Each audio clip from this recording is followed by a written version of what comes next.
What happens when your sworn enemy shows up on your doorstep, broken and helpless? For Abigail Thorne, a widow living on the desolate edge of the Arizona Territory, that question became terrifyingly real one stormy night. She found an Apache raider in the mud, the very kind of man who likely made her a widow, paralyzed and dying.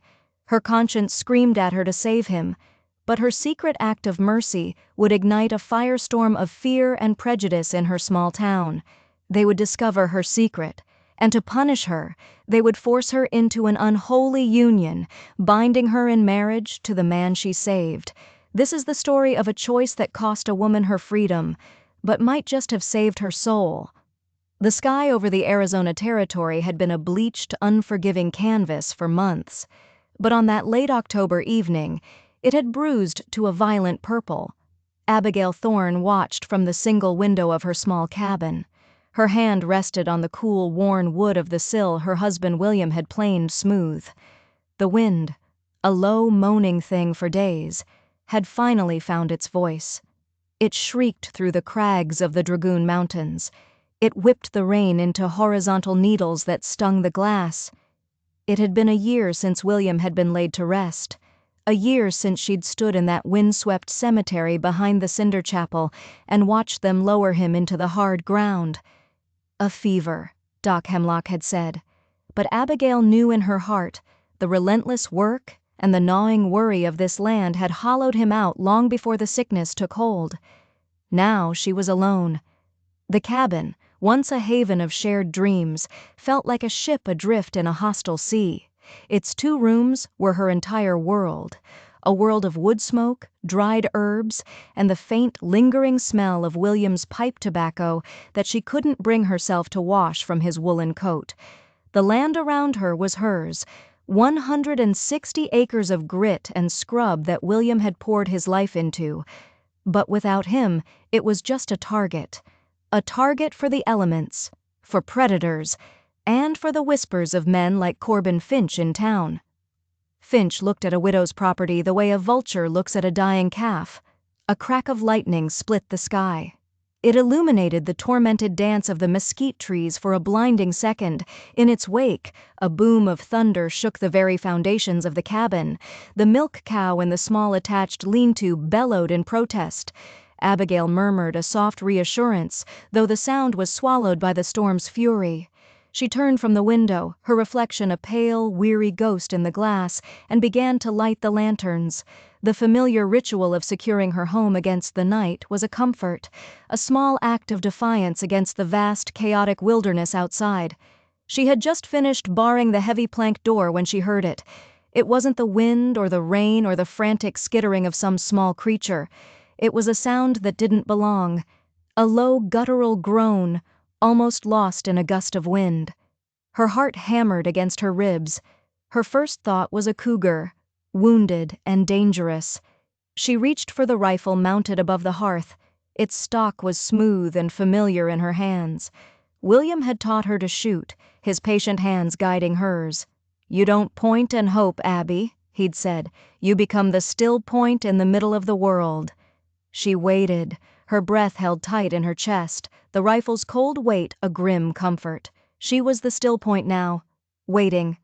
The sound came again, closer this time, followed by a wet, dragging noise. It was human, a prospector maybe, caught in the flash flood brewing in the arroyo, or a traveler whose horse had thrown him. Abigail crept to the window, peering through a small section she'd wiped clean of condensation. The rain was a thick, blurring curtain, but another flash of lightning provided a macabre tableau. There, not 20 feet from her door, was the source of the sound. A man, crawling. He was pulling his body through the sucking mud with his arms, his legs dragged uselessly behind him, and then she saw his face. He was Apache. Ice flooded her veins. His hair was long and black, plastered to his skull by the rain. His buckskin clothing was torn and stained dark with mud, and something else, something she knew was blood. He wore the markings of a raider. She had seen them before, in the terrible aftermath of the attack on the Benson homestead 2 summers ago. The same men who had likely put the arrow in the flank of her best mule last spring. The same kind of men who roamed this land, believing it was still theirs, seeing settlers like her and William as invaders to be driven out or destroyed. Every instinct screamed at her to stay inside, to douse the lamps, to pretend she hadn't seen. He was the enemy, the shadow that haunted the edges of their lives. The reason men rode with rifles across their saddles just to visit a neighbor, helping him would be a betrayal of William, of everyone in Cinder Creek. They would call her a traitor, or worse. He collapsed then, his face pressing into the mud. He didn't move. The rain hammered down on his still form, washing the blood from a wicked gash on his scalp into the red earth. Was he dead? She watched for a long, agonizing minute. Then she saw it. A slight tremor in his shoulder. A last desperate fight for life. A war raged within her. The pragmatic settler, the grieving widow, the frightened, lonely woman. They all cried out for self-preservation. But there was another voice, the one her mother had instilled in her. The voice that spoke of a shared humanity, one that transcended war paint and skin color. It was the voice that had guided her hands as she'd set the leg of a stray dog and nursed a feverish child from a passing wagon train. It was a healer's instinct, a stubborn refusal to let a life, any life, be extinguished when she had the power to prevent it. He was a man, bleeding, broken, and drowning in the mud at her door. To leave him there was to kill him as surely as if she had pulled the trigger herself. With a sob of frustration and fear, Abigail unbarred the door. The wind tore it from her grasp, slamming it back against the cabin wall. Rain and cold air rushed in, extinguishing one of the lanterns and sending papers scattering from her small writing desk. She ignored it all. She gritted her teeth against the gale and stepped out into the maelstrom. Her thin nightdress was instantly soaked. Her bare feet sank into the cold, grasping mud. He was heavier than he looked, all wiry muscle and bone. With strength born of desperation, she hooked her arms under his and began to drag him out of the storm, into the fragile sanctuary of her home.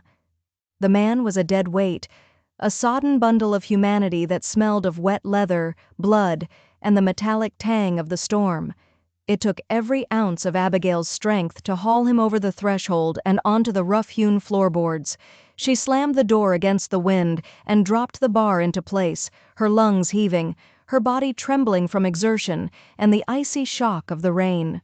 For a moment, she simply leaned against the door. The silence of the cabin was broken only by her ragged breathing and the storm's distant rage. On her floor lay the embodiment of her deepest fears. His eyes were closed, his face slack, a mask of unconsciousness drawn over features that were sharp and angular, sculpted by a life she could only imagine. A prominent hawk-like nose, high cheekbones, and a firm jawline were visible beneath the grime and blood. A deep, jagged wound ran from his temple into his hairline, still sluggishly oozing. Pushing aside the tremor in her hands, she moved into action. First, light. She relit the lantern, its warm glow pushing back the shadows. Then, warmth. She stoked the embers in the hearth, adding logs until a proper fire crackled to life, casting flickering light on the still figure. She had to get the wet clothes off him. Her hands hesitated for a fraction of a second as she reached for the lacings of his buckskin shirt. This was an intimacy she hadn't shared with anyone but William. To perform it now, on an enemy, a stranger, felt like a profound violation. But the alternative was letting the chills seep into his bones and kill him. Practicality won over propriety. His skin was cold to the touch. The buckskins were heavy and stiff with water. As she worked, she uncovered a canvas of old scars and new injuries. A puckered white line ran across his ribs, the ghost of an old knife wound. Bruises, dark and violent, mottled his torso. But it was when she cut away his leggings that she saw the true extent of the damage. His back, from the waist down, was a horrifying tapestry of angry, swollen tissue. At the base of his spine was a grotesque, deep purple swelling. It was clear he hadn't been shot or stabbed there. He must have fallen, or been thrown from a great height, a horse most likely during the violent storm. When she tried to gently shift his legs, they remained utterly limp, unresponsive. He was paralyzed.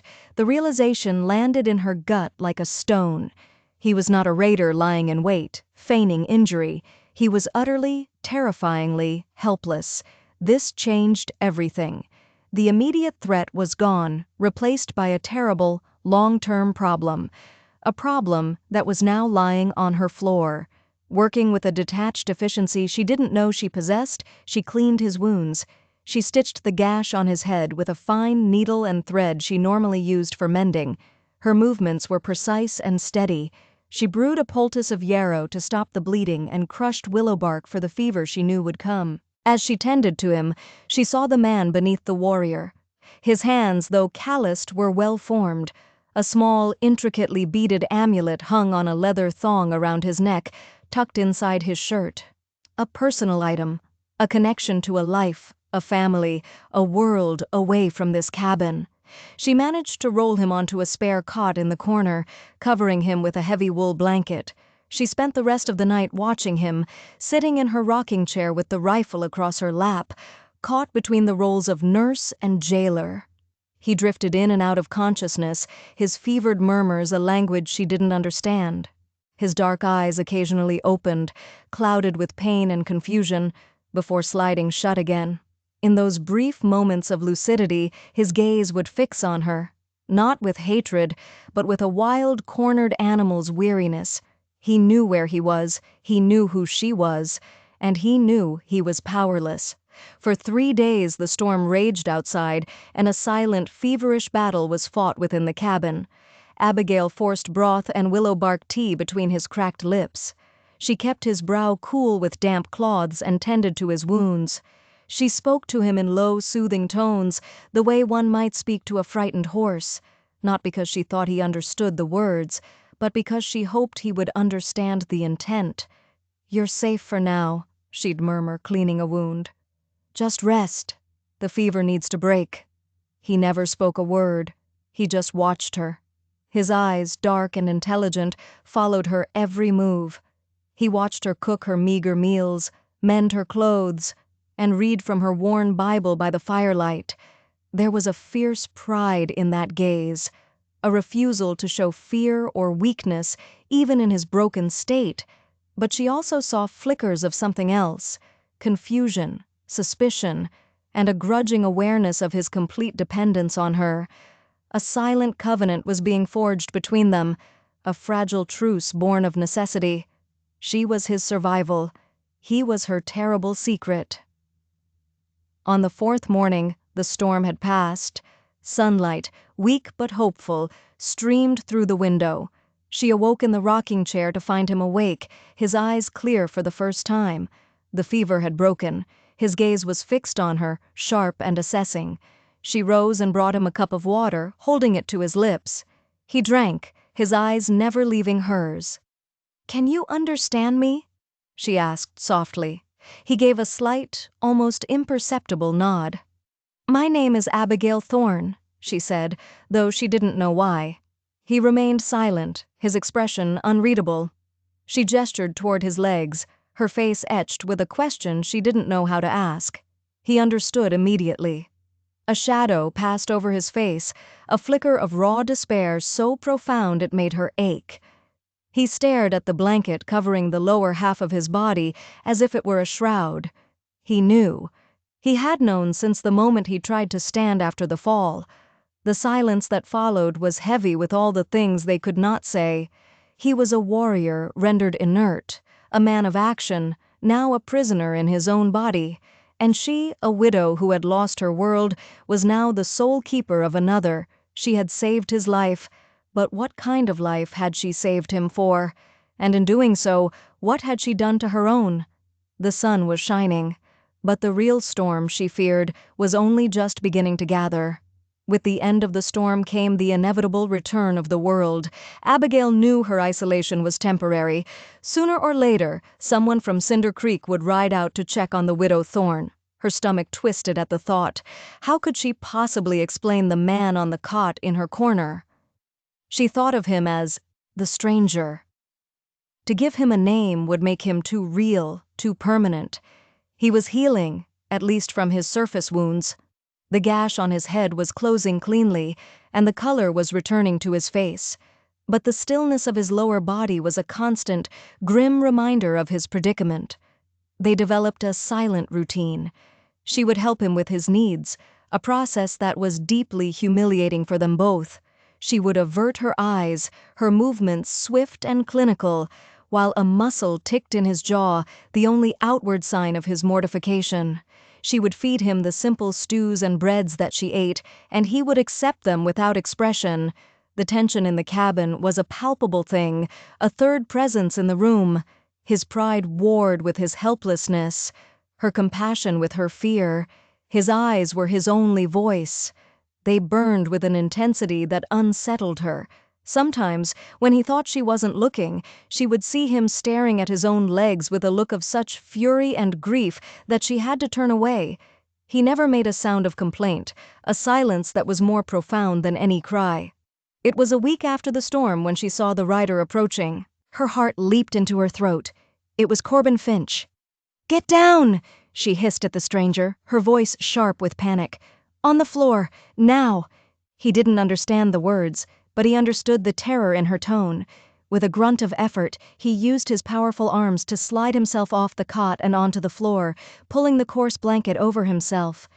Abigail quickly threw a patchwork quilt over the empty cot, arranging it to look like a pile of laundry. She took a deep breath, smoothed her apron, and forced a placid expression onto her face before opening the door. Corbin Finch sat atop a fine black gelding, a stark contrast to the work-worn mules of most settlers. He was a man in his late 40s with a narrow face, small, shrewd eyes, and a mouth that was perpetually turned down at the corners, as if he were constantly tasting something sour. He owned the town's mercantile and a good portion of the land surrounding it, acquiring it piece by piece, often from families struck by misfortune. He was a church elder, his public piety a thin veneer over a core of cold ambition. "Mrs. Thorne," he said, tipping his hat. His voice was oily smooth. "We were concerned. A terrible storm. I thought it my Christian duty to check on your welfare." "I managed, Mr. Finch. Thank you for your concern," Abigail replied, her voice tighter than she wanted. She stood framed in the doorway, making no move to invite him in. His eyes scanned the clearing, noting the freshly repaired section of fence, the full water barrel. "You are a remarkably resourceful woman, Abigail. It cannot be easy, all alone out here." He let the words hang in the air. "This is no place for a woman on her own. It's a hard land, a dangerous land. My William made it a home.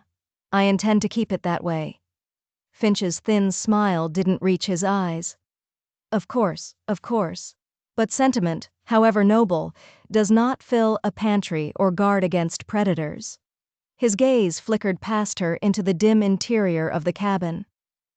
"I heard a rumor the Apache were raiding near the San Pedro just before the storm hit. You haven't seen any signs?" Abigail's blood ran cold.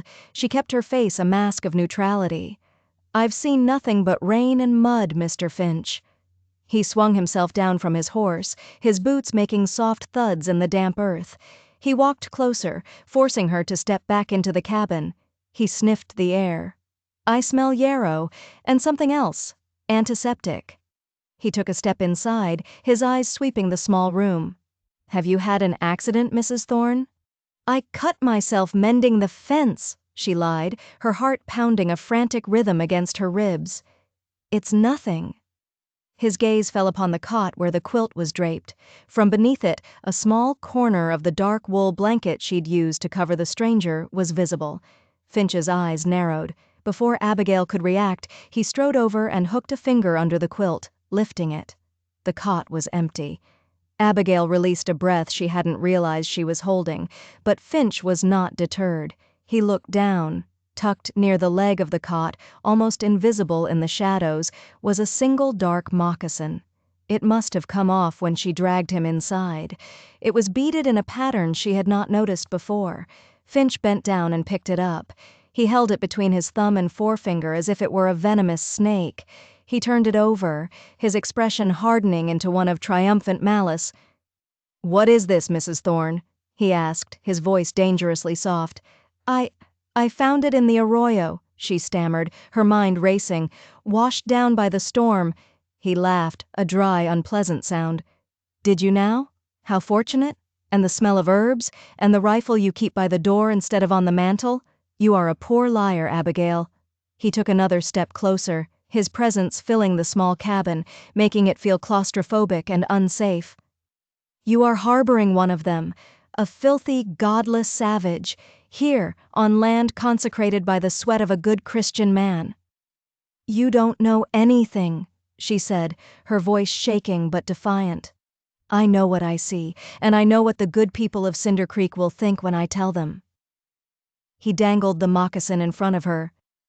"They will see a woman who has betrayed her own kind, a woman who gives aid and comfort to the devil's spawn who murder our children and steal our livestock. They will not be understanding." He paused, letting the threat settle. "However," he continued, his tone shifting, "perhaps this unfortunate situation could be managed. Your land. It is a heavy burden for you. I would be willing to take it off your hands. For a fair price, of course. To help a widow in her time of trouble. You and your guest could be gone by morning. No one need ever know." The choice was laid bare, her home or her secret. To give in to him would be to lose everything William had worked for. It would be to let this vulture pick the bones of their life clean. Abigail lifted her chin, a spark of anger burning through her fear. "This is my land, Mr. Finch. It is not for sale." His face darkened. "You are a fool, woman." He tossed the moccasin onto the floor. "You have made your choice, and you will find that the Lord's flock is not kind to the wolf who hides among them." He turned on his heel and strode out of the cabin. Abigail watched him mount his horse and ride away, a black figure shrinking against the vast landscape. The vulture's shadow had fallen over her home. She knew with a certainty that chilled her to the bone that he would be back, and he would not be coming alone. The 2 days that followed Corbin Finch's visit were a torment of suspense. Abigail felt like a fly caught in a spider's web, watching the spider approach, knowing the final, fatal encounter was inevitable. Every rustle of leaves, every distant call of a hawk sent a fresh jolt of adrenaline through her. She couldn't eat. She barely slept. She just sat in her rocking chair, the rifle across her lap, her eyes fixed on the darkness outside the window. The stranger watched her, his silent gaze missing nothing. He saw the new lines of strain around her mouth, the frantic way she paced the small cabin. He could not understand the words Finch had spoken, but he had understood the man's venomous tone, the triumphant glint in his eye as he'd held up the moccasin. He understood threat. He had lived with it his entire life. He tried once to gesture toward the door, then to himself, a question in his eyes. Was the man coming back for him? Abigail just shook her head, putting a finger to her lips. There was nothing to say, nothing to explain that he didn't already know. They were trapped together, two sides of a coin bound by a shared, impending doom. A strange sense of solidarity began to grow in the suffocating silence. He was no longer just her secret, her patient, her enemy. He was her co-conspirator. The judgment of Cinder Creek arrived on the 3rd day, just as the sun was beginning its descent, painting the sky in fiery strokes of orange and red. They came not as a lynch mob with ropes and torches, but as something more insidious, a delegation of righteousness. Corbin Finch led the way, his face set in a mask of grim satisfaction. Beside him rode Sheriff Brody, a portly man whose perpetually worried expression seemed etched onto his face. The sheriff was a man who preferred paperwork to gun smoke, and he looked deeply uncomfortable. Behind them came the Reverend Michael, a stern, gaunt man who saw sin in every shadow, and a handful of other townsmen, ranchers, and shopkeepers whose faces were hard and unforgiving. Abigail saw them coming from a long way off, a dark procession kicking up a cloud of dust. "They're here," she said, her voice flat. She moved to the cot and looked down at the stranger. There was nowhere to hide, no lie that would save them now. "Stay still, don't move, no matter what." His eyes met hers, and for the first time she saw not pride or defiance, but a flicker of raw fear, the fear of a helpless man about to be at the mercy of his enemies. He gave a single, sharp nod. She opened the door before they could knock, the rifle held loosely in her hand, its barrel pointed at the floor. She would not be seen cowering in her own home. "Mrs. Thorne," Sheriff Brody began, dismounting heavily. He avoided her eyes, looking instead at the corner of her roof. "Mr. Finch here has made some troubling accusations." "Mr. Finch is a liar and a thief who wants my land," Abigail said, her voice clear and steady, betraying none of the terror that was making her knees weak. Finch sneered from his horse. "The Lord sees all, Abigail, as does his humble servant. Sheriff, I demand you search this cabin." Sheriff Brody sighed, a sound of profound weariness. "Abby, just tell me what's going on. Make this easy." "There is a man inside," she said, deciding that a partial truth was better than a futile lie. "He was hurt in the storm. I took him in. It was the Christian thing to do." "The Christian thing to do?" The Reverend Michael boomed, his voice like cracking stone. He pointed a long, bony finger at her. "To give shelter to a heathen? A murderer? The Bible commands us to smite our enemies, woman, not to nurse them at our hearth." "Sheriff," Finch pressed, "do your duty." With a reluctant nod, Sheriff Brody stepped past Abigail into the cabin. The other men crowded in behind him, filling the small space with the scent of sweat, leather, and self-righteousness. It took them only a second to see him. The stranger lay on the cot, the blanket pulled up to his chest. He had pushed himself into a seated position, his back against the wall. He faced them not with the snarl of a cornered wolf, but with a stony, regal dignity that seemed to mock his own helplessness. His dark eyes moved from face to face, missing nothing, judging them in a silence more potent than any shouted threat. A collective gasp went through the men. He was real. The monster was real. And he was here, in the Widow Thorne's cabin. "Sweet Mother of God," one of the ranchers muttered, his hand going to the pistol at his hip. "Hold your fire, Orrin," the sheriff commanded, stepping between the men and the cot. He approached the stranger cautiously. "Can you walk, son?" he asked. The stranger's face remained a stone mask. Brody looked at his still legs, then at the way he was propped against the wall. He prodded one of the stranger's thighs with the toe of his boot. There was no response. Brody looked back at Abigail, a glimmer of understanding and perhaps pity in his eyes. "He's crippled." "A trick!" Finch spat. "A savage's ruse to get close, to gain her trust before he slits her throat in the night." "He can't move from the waist down," Abigail said, finding her voice again. "He fell from his horse in the storm. I found him in the mud, dying. What was I supposed to do? What would any of you have done?" "We would have put a bullet in his head and saved the territory the trouble," Orrin declared. His statement was met with grunts of approval. "This is not just about harboring an enemy," the Reverend Michael proclaimed, stepping forward to loom over Abigail, his eyes burned with zealotry. "This is an abomination. For 10 days, this woman has lived under the same roof as this male, unchaperoned. She has touched him, tended to his body. She has brought a deep and spiritual stain upon herself and this community. She has laid with the serpent." The air crackled with a new, uglier accusation. They weren't just angry, they were scandalized. Abigail felt a hot flush of shame and fury. "That is a vile lie. I am a God-fearing widow. I acted out of compassion." "Your compassion has made you unclean," the Reverend pronounced. "You have broken the laws of God and man. You have chosen the company of a savage over your own people. You are corrupted." Corbin Finch saw his opening. He stepped forward, his expression one of grave, feigned concern. "Reverend Sheriff, this is a delicate situation. We cannot simply hang the man, he is crippled, and we cannot cast out a widow, no matter how far she has fallen. There must be a way to contain the sin, to sanctify this unholy situation and bring it under the watch of God and the law." Sheriff Brody looked from the paralyzed man on the cot to the defiant woman by the door, then to the angry faces of the townsmen. He was a man drowning in a situation far beyond his simple authority. "What are you suggesting, Corbin?" Finch's lips curved into a cruel, triumphant smile. The Reverend spoke of an unholy union. so let us make it a holy one. She chose to care for him as a wife would. Let her be his wife. Let them be married, bound together under our law. That way, her sin is contained within a legal marriage. And the savage is bound to her, his keeper. He becomes her burden, her penance, a living reminder of her transgression for all to see. A shocked silence fell over the room. Abigail stared at him, horrified, unable to believe what she was hearing. It was a sentence worse than death. A life of public shame, chained to the man who was both her patient and a symbol of her ostracism.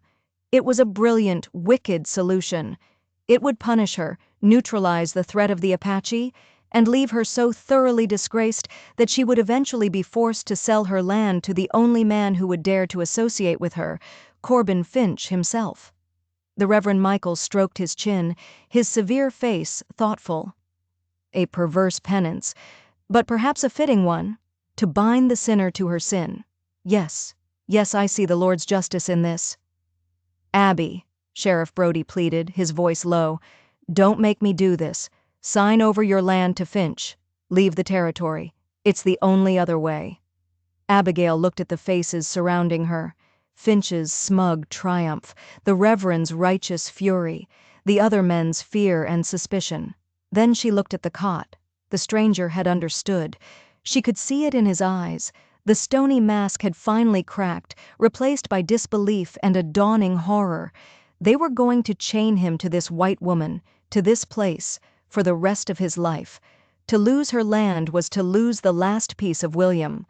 To run was to admit a guilt she did not feel. To stay and fight seemed impossible, but in that moment, looking at their hateful, resolute faces, a cold, hard defiance settled deep in her soul.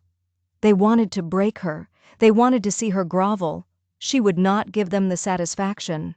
She lifted her chin and looked directly at the sheriff, her voice ringing with bitter clarity in the silent cabin. You will need the Reverend then. I will not sign away my home. The wedding was to take place immediately, before any second thoughts or legal complexities could interfere. It was not a ceremony of celebration. It was a ritual of judgment. The cabin, once Abigail's sanctuary, became her courtroom and her prison. The townsmen stood as grim-faced witnesses, their presence a wall of condemnation. Reverend Michael produced a small, battered Bible from his saddlebags. He positioned himself before the hearth, turning the simple fireplace into a makeshift altar of damnation. Sheriff Brody, looking miserable, was tasked with being the legal authority. Abigail stood numbly, a cold, dead weight in the pit of her stomach. This couldn't be happening. It was a nightmare, a fever dream born of grief and isolation. Yet the hard, accusing eyes of the men around her were real. The rough floorboards beneath her feet were real. Two of the men, Orrin and a farmer named Peterson, were ordered to move the groom. They approached the cot with a grim reluctance, as if handling a rattlesnake. The stranger offered no resistance. His face was devoid of all expression, a terrifying blankness that was worse than any rage. He had retreated deep within himself to a place they could not touch. They lifted him, his useless legs dangling, and half carried, half dragged him to the center of the room. They propped him up against a wooden chair so that he was in a seated position before the altar. His eyes, dark pools of silent fury, were fixed on a point on the far wall, refusing to acknowledge anyone. "We will begin," the Reverend Michael announced, his voice echoing in the small space. He opened his Bible. "Marriage is a holy institution ordained by God to join a man and a woman in righteous union, to prevent the sin of fornication. Though the circumstances here are irregular, the sacrament must be observed." Each word was a lash. He was deliberately framing the ceremony as a cure for her perceived sin, cementing the narrative that she was a wanton woman who had bedded a savage. Abigail felt a hot tear of pure rage trace a path down her cheek, but she quickly brushed it away. She would not weep for them. "Abigail Thorne," the Reverend intoned, his gaze boring into her, "do you come here of your own free will?" The question was a mockery. Her free will had been stripped from her the moment Finch had ridden away with her moccasin. She looked at Corbin Finch, who was watching her with an expression of smug victory. She looked at Sheriff Brody, who refused to meet her gaze. She looked at the hard-closed faces of her neighbors. Her free will was to accept this public damnation or be cast out with nothing, her name and her husband's memory forever stained by lies. "I do," she whispered. The words tasted like ash in her mouth. The Reverend turned his attention to the stranger. "And you?" he said, his voice laced with contempt. "Do you take this woman, Abigail Thorne, to be your lawfully wedded wife?" The stranger remained silent, his gaze unwavering from the wall. He would not participate in his own humiliation. "He does not speak our tongue, Reverend," Finch interjected smoothly. "But his presence here is his consent. He is in no position to object." The Reverend grunted, accepting the explanation. "Very well. The savage's silence will be taken as assent." He launched into the vows, his voice a droning monotone that robbed the sacred words of all their meaning. "Do you, Abigail, take this man to be your husband, to have and to hold in sickness and in health, for richer or for poorer, till death do you part?" In sickness. The irony was a knife twisting in her gut. His entire existence in her life was sickness. The vows were meant to be a promise of devotion, but here they were a sentence of lifelong servitude. She was being bound not just to a man, but to his paralysis, to his otherness, to the town's unending hatred. She had to force the words from her throat. "I do." "And do you," he said, turning back to the silent, seated figure, "take this woman to be your wife?" He paused for a beat. "By the authority vested in me by God and the territory of Arizona, I take your silence as a vow before the Almighty." There were no rings. There was no kiss. There was only a heavy, suffocating silence. "It is done," the Reverend declared, snapping his Bible shut. "You are man and wife. Sheriff, you may make out the certificate." Sheriff Brody trudged to Abigail's small writing desk and began scratching out the official document with a heavy hand. Abigail felt dizzy, disembodied. She was Mrs. Abigail Thorne no more. She was something else. A name she didn't know, linked to a man she didn't know. Orrin and Peterson moved the stranger from the chair and deposited him unceremoniously back on the cot. He landed with a soft thud, the sound sickeningly final. Corbin Finch was the first to approach her. "My condolences, Mrs. He let the name hang, a final deliberate insult. "On your new situation. Remember, my offer still stands. When the burden becomes too great, you know where to find me." He tipped his hat and walked out, his victory complete. One by one, the other men filed out, none of them meeting her eyes. They had participated in her ritual shaming, and now they were eager to be away from the scene of the crime. The last to leave were the sheriff and the Reverend. "The certificate is on the desk," Brody mumbled, his face flushed. "It's legal." The Reverend paused at the door, fixing Abigail with one last hard look. "You will live with your choice, woman. Let your shame be a lesson to this community. May God have mercy on your stained soul." Then they were gone. The door swung shut, leaving Abigail alone in the silent cabin with her new husband. The fire crackled in the hearth. Outside, a coyote yelped in the twilight. The world went on, oblivious to the fact that hers had just been irrevocably shattered. She sank into her rocking chair, the rifle still in her hand, and stared at the man on the cot. He had finally turned his head and was looking at her. The blankness was gone from his eyes. It was replaced by a complex storm of emotions she could not begin to decipher: rage, humiliation, and a deep, burning resentment that was directed entirely at her. She was his savior, his nurse, his jailer, and now his wife. In his eyes, she was the architect of this entire catastrophe. The fragile, unspoken truce they had shared was gone, burned to ash in the fire of the unholy sacrament. They were no longer patient and healer.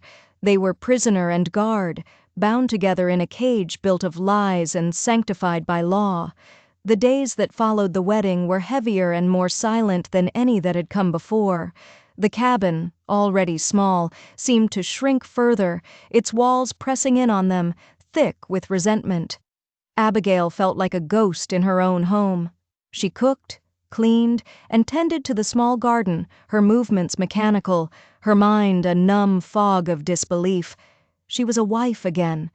The thought was so absurd, so grotesque, that she would sometimes stop in the middle of a task, her breath catching in her throat. Her name was no longer her own. When she made her weekly trip to Cinder Creek for supplies, the change was immediate and brutal. She had always been Mrs. Thorne, or Abigail, a respected, if pitied, member of the community. Now she was met with averted eyes and hurried whispers. Martha Jennings, a woman who had often shared tea with her, crossed the street to avoid her. At the Mercantile, Finch's Mercantile, she was served with a cold, grudging slowness. Finch himself watched her from his office, a smirk playing on his lips. She was no longer a person. She was a spectacle, a cautionary tale, the Apache's wife. The shame was a physical weight, bowing her shoulders. But beneath it, a hard, stubborn anger began to solidify. They had done this to her. They had twisted her compassion into a crime and sentenced her to this life. She would not break. She would endure. Back at the cabin, the silence with her new husband was a weapon.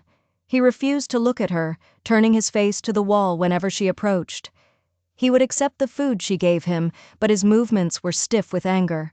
He was a captive, not just in his body, but in this life she had, in his eyes, forced upon him. The shared vulnerability that had once been a fragile bridge between them had been replaced by a chasm of blame. One afternoon, her frustration boiled over. She had spent hours trying to rig a pulley system so he could lift his own torso, to give him some small measure of independence.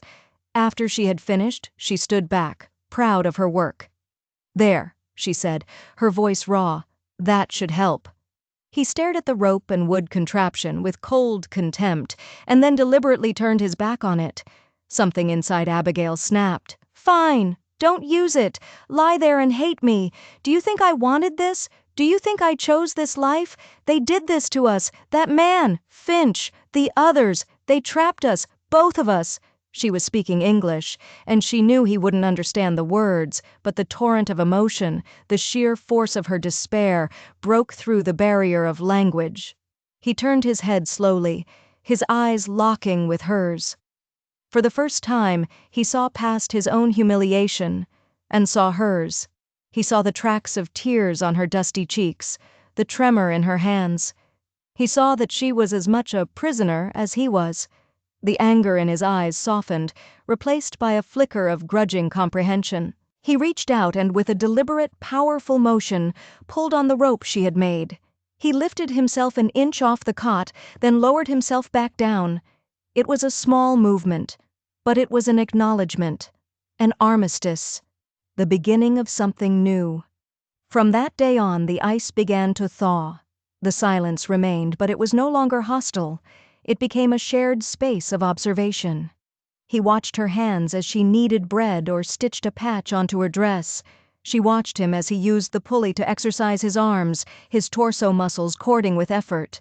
He was fighting, silently and stubbornly, to reclaim what little control he could over his own body.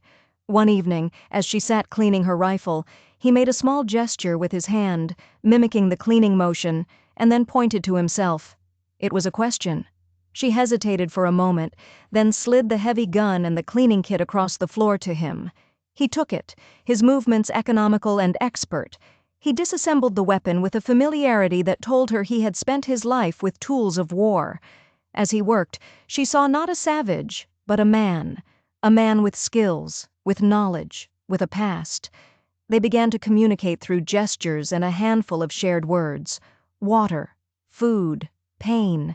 He would point to the herbs she kept hanging from the rafters, and she would tell him their names. He would watch the sky and trace the path of a hawk with his finger, a silent sharing of a moment of beauty. He even, one day, pointed to himself and spoke a single word. "Taza." She repeated it. It was his name. He was no longer the stranger. He was Taza. A month into their strange marriage, something shifted. Abigail was changing his bandages when she noticed it. a faint tremor in the calf of his right leg. It was barely perceptible, a flicker of life in a limb that had been dead to the world. She froze, her fingers hovering over his skin. "Did you feel that?" she whispered, her eyes wide. He looked down, his expression unreadable and slowly, deliberately concentrated. The muscle twitched again, stronger this time. A jolt like lightning passed through the room. It wasn't a cure. It wasn't a miracle. But it was something. It was hope. A secret. It became their first shared secret. A powerful bond forged in the face of utter despair. They didn't speak of it, but it was there between them, a dangerous, thrilling current. In the weeks that followed, the twitches became more frequent, spreading to his other leg. He began a new, grueling regimen, secretly working the muscles, pushing against the paralysis with a will of iron. Abigail would help, massaging his legs with liniment until her hands ached, her touch no longer that of a clinical nurse, but something more. They were partners now, allied against the fate that had been forced upon them. One night she awoke to a strange sound. She sat up, clutching her blanket. Taza was off his cot. He was on the floor, his back braced against the wooden frame, sweat beading on his forehead in the moonlight. Using only his arms and the incredible strength of his torso, he had dragged himself to the center of the room. With a guttural cry of pure, agonizing effort, he pushed against the floor, trying to force his legs to obey. Abigail scrambled out of her bed and rushed to his side. "You'll hurt yourself." He ignored her, his face a mask of concentration. He pushed again, his whole body trembling, and then she saw it. His toes. His toes on his left foot had curled just slightly, gripping the floorboard. He collapsed back, breathing heavily, his chest heaving. He looked up at her, and in his eyes she saw not triumph, but the dawning of a terrifying, dangerous possibility. He was healing. Slowly, painstakingly, life was returning to his limbs. And they both knew, with chilling certainty, that if anyone in Cinder Creek found out, if Corbin Finch ever learned that the helpless cripple he had used to ruin her life was helpless no more, he would not send a preacher and a sheriff. He would send men with guns. Their secret was no longer just a hope. It was a death sentence. The secret of Taza's recovery transformed the cabin into a tinderbox of hope and fear. His progress was painstakingly slow, measured first in tremors, then in agonizing, sweat-soaked attempts to stand. The day he finally stood, braced against the wall, his legs trembling violently but holding his own weight, was a moment of breathtaking triumph. It was immediately soured by terror. A man who could stand could be seen through the window. Their secret was becoming harder to keep. The fear made Abigail sharp. She began to see things she hadn't before. One evening, sorting through William's old trunk, she found his journal. She'd read it a dozen times since his death, but this time, a particular entry from a week before he got sick caught her eye. "Finch is a snake," William had written. "He offers to buy the south pasture again, says the creek is drying up. But I know better. The water runs strong. He wants it for another reason. Something he doesn't want anyone to see." It was cryptic, meaningless to her before, but now, filtered through her hatred of Finch, it felt like a clue, a warning from the grave. She showed the entry to Taza. She pointed to the words Finch and Creek. He couldn't read the script, but he understood the names. His eyes narrowed. He took a piece of charcoal from the hearth and on a clean floorboard began to draw. He drew a map of the area, her cabin, the creek, the Dragoon Mountains. Then, upstream from her property, on the land Finch owned, he drew a symbol, a skull. And then another symbol next to it, one she didn't recognize. He tapped the skull, then made a gesture of drinking, then clutched his stomach and choked. Poison. He tapped the other symbol. It was a mark she recognized from the hides of certain cattle, Finch's cattle. He was grazing them on poisoned land. The creek was carrying that poison downstream. Taza then pointed to his own chest, then to the mountains, his people. They used a spring that fed into that creek. He made the choking gesture again. Then he looked at her, his eyes full of a new, terrible light. He pointed at the journal, at William's name. He gestured to the poisoned water. The realization hit Abigail like a physical blow. William's fever. It wasn't a fever at all. Doc Hemlock had been puzzled by the symptoms, the violent stomach cramps, the delirium. It was the water. William had been drinking from the creek every day. He hadn't been sick, he'd been poisoned, and Corbin Finch was the man who'd done it. William must have discovered what Finch was doing, and Finch had silenced him. This wasn't just about land, it was about murder. The knowledge was a fire in her blood. They weren't just victims of prejudice anymore. They were witnesses to a crime that reached far beyond her small cabin. It connected the settlers and the Apache in a way she could never have imagined. They were both being poisoned by the same man. That night, Taza stood for the first time without support. He took one shaky step, then another. The warrior was returning, and now he had something to fight for. Justice. For his people, and for the man whose wife he had been forced to marry. They had a new secret now, a truth so explosive it could tear Cinder Creek apart. Finch wasn't just a vulture, he was a killer.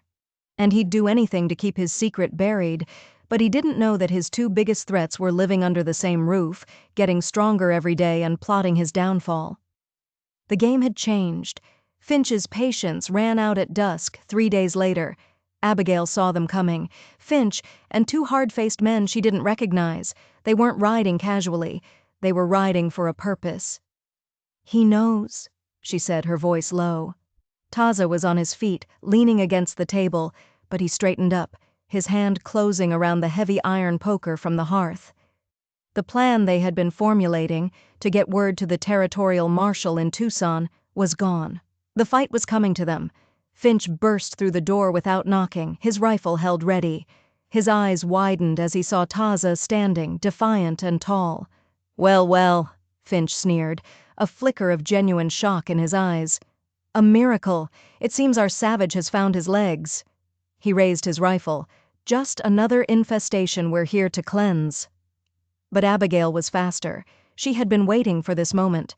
Her own rifle was already in her hands. She fired, not at Finch, but at the hanging lantern above his head.